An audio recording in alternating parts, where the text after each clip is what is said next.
toujours au Salon des Maires avec un conseil municipal à la mairie d'Antibes et qui plus est champion olympique. Bonjour. 100 mètres, bonjour Alain Bernard. Ça va? Comment ça va? Ça va très bien, merci. Votre sourire nous fait du bien, on a besoin de se sourire, Ouais. effectivement, cette année au Salon des Maires. On a besoin de soleil aussi. De soleil. Alors on a le soleil artificiel, effectivement, ici du côté de la Porte de Versailles, au Salon des Expositions. Quelle est votre vision de l'éducation et de l'apprentissage à Antibes? Et peut-être, avant de répondre à cette question, on surfe toujours sur cette vague des Jeux de Paris 2024, Jeux de Paris et Paralympiques, bien évidemment. Quel est votre sentiment? Est-ce que vous avez l'impression qu'à Antibes, vous en avez profité aussi? Alors oui, Antibes a profité justement de cet élan sportif et cette, c'est ce moment d'insouciance que l'on a vécu avec les Jeux Olympiques et les Jeux Paralympiques cet été, entre une crise politique avec la dissolution de l'Assemblée et la reprise un petit peu morose au mois de septembre-octobre. Ouais. Ça nous a permis de montrer aux yeux du monde entier que le sport, ça peut être un vecteur de rassemblement, un vecteur d'émancipation, un vecteur de dépassement de soi. Donc voilà, moi je suis un convaincu, pour l'avoir expérimenté il y a quelques années, que le sport peut changer la vie à jamais. Il y avait eu tous ces débats juste avant, c'est vrai, on se disait, oh là là, on ne voyait pas comme un investissement, mais forcément, avant que ça arrive, on le voit comme un coût. En tout cas, je pense que cet investissement va porter ses fruits. Je l'espère, on va en parler pour Antibes. En ce qui concerne la natation, on ne peut pas bien sûr éviter de parler de Léon Marchand. Quel est votre sentiment sur ses performances et encore une fois, quel impact chez vous, chez vos nageurs? Alors, Léon Marchand a eu un impact qui a été au-delà du sport, en fait. Ses exploits ont dépassé toutes les frontières et toutes les attentes.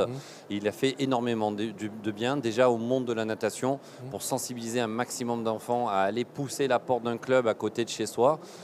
Comme l'ont fait les autres sportifs. Comme vous l'avez fait. Dans un autre temps, même Laure Manodou en 2004 ou dans ma génération en 2008-2012, c'est vrai que ces performances sportives, elles donnent envie aux jeunes de s'identifier à nous et de pouvoir marcher sur nos pas. Donc ça, c'est une énorme fierté. Et moi, dans ma reconversion, justement, je m'attache à faire en sorte qu'il y ait un maximum d'enfants qui apprennent à nager. Ouais. C'est vraiment mon combat d'aujourd'hui. Le sujet des noyades d'enfants, c'est quelque chose de fondamental. Il y a 1200 noyés par an, donc 450 sans suivre de décès. C'est la première cause de mortalité chez les moins de 12 ans. Donc j'ai vraiment décidé de prendre ça à bras-le-corps. C'était aussi le leitmotiv de l'ancienne ministre Roxana Maracineanu, effectivement, avec le savoir nager. On avait beaucoup travaillé ensemble. Et puis même notre ministre Gilles Averroux, notre ministre des Sports, est très à l'écoute là-dessus. C'est un élu local de Châteauroux qui connaît très bien cette problématique-là. Donc voilà, moi je suis plus sur cependant, on va dire, apprentissage de la natation, émancipation, plutôt que sur le côté performance et très haut niveau, même si j'y suis très attaché, je garde un œil avisé et surtout curieux et passionné. Transmettre la transmission, quel sentiment ça vous procure, vous, aujourd'hui, justement? Moi, je pense que j'ai vécu bien trop de vie avant mes 30 ans d'un point de vue émotionnel pour garder ça que pour moi. Donc j'essaie de partager un maximum d'informations, de conseils, tout en m'imprégnant justement de ces jeunes et même du contexte global qui permet de travailler ensemble et de montrer, comme on l'a fait sur les Jeux Olympiques, qu'en travaillant ensemble, on est capable de produire quelque chose d'extraordinaire, quelque chose de magique, quelque chose qui ne se quantifie pas, qui n'a pas de prix. Ça n'a pas de prix d'investir dans le sport. Et justement, je porte un petit badge là parce qu'on se bat pour que le budget de l'État puisse être ramené à 1%.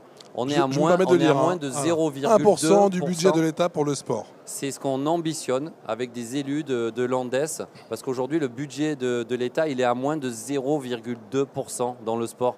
C'est ridicule. C'est ridicule et pourtant on fait des miracles. C'est incroyable. Et bien c'est pour ça qu'on fait des miracles. On se demande ce qu'on fera avec 10%. Mais oui, mais un miracle, ça reste un miracle et c'est quelque chose qui est assez instable et finalement très difficilement, on peut difficilement se projeter dans le temps. Donc c'est pour ça qu'on se bat pour qu'il y ait beaucoup plus de moyens. Une société qui fait du sport, c'est une société qui se respecte les uns les autres. Une société qui fait du sport, c'est une société qui prend soin de soi, qui coûte moins aux contribuables dans l'effort collectif sur la santé, l'accompagnement.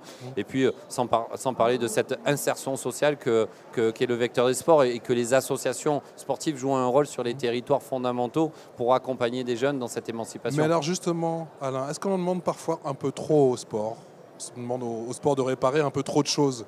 Le sport doit-il effectivement être la solution à tous les maux aujourd'hui de la société, à commencer par la jeunesse? On s'assoit sur beaucoup de fédérations et d'associations justement qui sont capables de capter cette jeunesse jusqu'au au dernier kilomètre dans nos villes, un peu partout sur notre territoire, pour essayer d'éviter des problèmes d'incivilité, des problèmes de harcèlement, etc. Donc même l'éducation nationale est très sensible à cela et on ne fait pas encore assez de sport, je pense, à l'école pour pouvoir apprendre à se connaître exactement. En tout cas, nous, localement, à Antibes, on a senti un vrai engouement, un vrai après-JO, excepté notre centre nautique qui est en phase de rénovation, mais ce n'est que temporaire.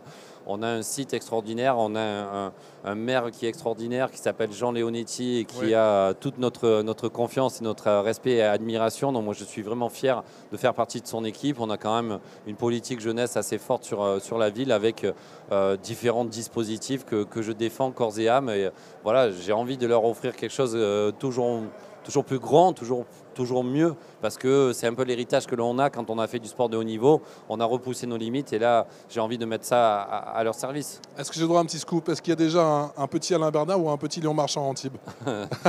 Non, il n'y en a qu'un. Un Léon Marchand et un Alain Bernard, il n'y en a qu'un. Et bien heureusement, non, maintenant, il y a des vocations qui se créent. La route est encore très longue, mais si déjà on a permis de sensibiliser des familles et des enfants d'aller à la piscine pour au moins apprendre à nager, être en sécurité, et que si demain ils veulent faire du sport de haut niveau, c'est tant mieux. Mais la vraie cause, c'est ça, c'est la sécurité. Merci infiniment. Merci beaucoup.